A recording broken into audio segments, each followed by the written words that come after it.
గత 10 ఏళ్లుగా అధికారంలో ఉన్న బీఆర్ఎస్ పరిస్థితి ఒక్క ఓటమితో తలకిందులైంది. అసెంబ్లీ ఎన్నికల్లో టికెట్స్ కోసం నేతలు కొట్లాడుకుంటే పార్లమెంట్ ఎన్నికల్లో పోటీ చేయడానికి అభ్యర్థులు దొరకని పరిస్థితుల్లోకి వెళ్ళింది. 10 ఏళ్లు పదవులు అనుభవించిన సీనియర్ నేతలు చాలా మంది ఇప్పటికే కాంగ్రెస్లో చేరిపోగా, కాంగ్రెస్లో టికెట్ రాదనుకున్న మరికొందరు బీజేపీ తీర్థం పుచ్చుకుంటున్నారు. ఇది ఒక రకంగా గులాబీ దళపతికి ఎదురుదెబ్బే అని చెప్పవచ్చు.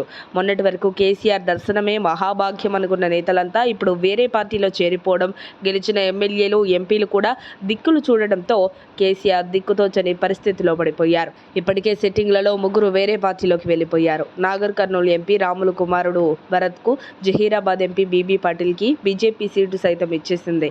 పెద్దపల్లి ఎంపీ వెంకటేష్ నేత కాంగ్రెస్ తీర్థం పుచ్చుకున్నారు.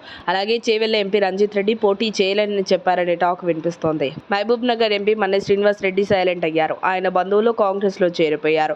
వారికి ఇప్పుడు కాంగ్రెస్ లో ఎమ్మెల్సీ టికెట్ దక్కడంతో శ్రీనివాస్ రెడ్డి కారు పార్టీ తరపున పోటీ చేసే ఛాన్స్ కష్టమని తేలిపోయింది. ఇక సిట్టింగ్ ఎంపీలే కాదు, ఎంపీ స్థానానికి పోటీ చేసే స్థాయి ఉన్న నేతలు కూడా కారు దిగి వెళ్లిపోతున్నారు. ఇదే సమయంలో అధికారంలో ఉన్నంత కాలం కేసీఆర్ జపం చేసిన ఎంఐఎం అధినేత అసదుద్దీన్ సైతం కేసీఆర్ పేరే ఎత్తటం లేదు. తెలంగాణలో ముస్లిం ఓటు బ్యాంకు చాలా కీలకం. మజ్లిస్ సహకరిస్తే నిజామాబాద్, కరీంనగర్, ఆదిలాబాద్ వంటి చోట్ల గట్టి పోటీ ఇచ్చే అవకాశం ఉంది. అయితే మజ్లిస్ తన పాలసీ ప్రకారం అధికార పార్టీకి అండగా ఉంటుంది. హైదరాబాద్ స్థానంలో పోటీ చేసి మిగిలిన చోట్ల కాంగ్రెస్ పార్టీకి మద్దతుగా ఉండే అవకాశం ఉంది. ఈ పరిణామాలతో కేసీఆర్ నిర్వేదంలోకి వెళ్లినట్లు తెలుస్తోంది. ఇటీవల కేసీఆర్ పార్టీ ముఖ్య నేతలతో పార్టీ పార్లమెంట్ ఎన్నికల సన్నాహక సమావేశం నిర్వహించారు. అయితే ఈ సందర్భంగా ఆ క్యాడర్లో జోష్ నింపేందుకు ఆయన చెప్పిన మాటలు రివర్స్ అయినట్లు కనిపిస్తోంది.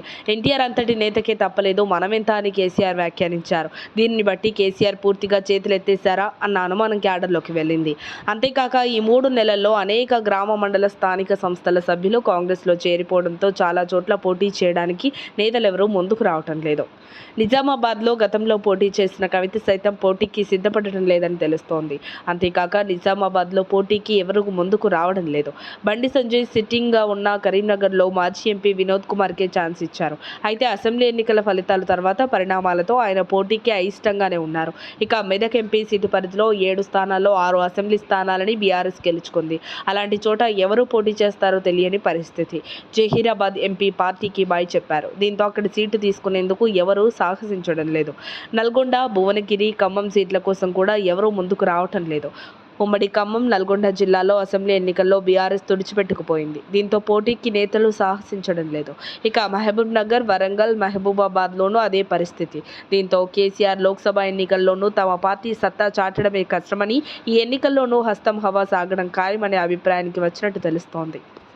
మరిన్ని అప్డేట్స్ కోసం మా కాయ్ టీవీని సబ్స్క్రైబ్ చేసుకోండి. మా వీడియో కనుక మీకు నచ్చినట్లయితే లైక్ చేయండి, షేర్ చేయండి. మీ విలువైన అభిప్రాయాలను కామెంట్ బాక్స్లో తెలియజేయండి.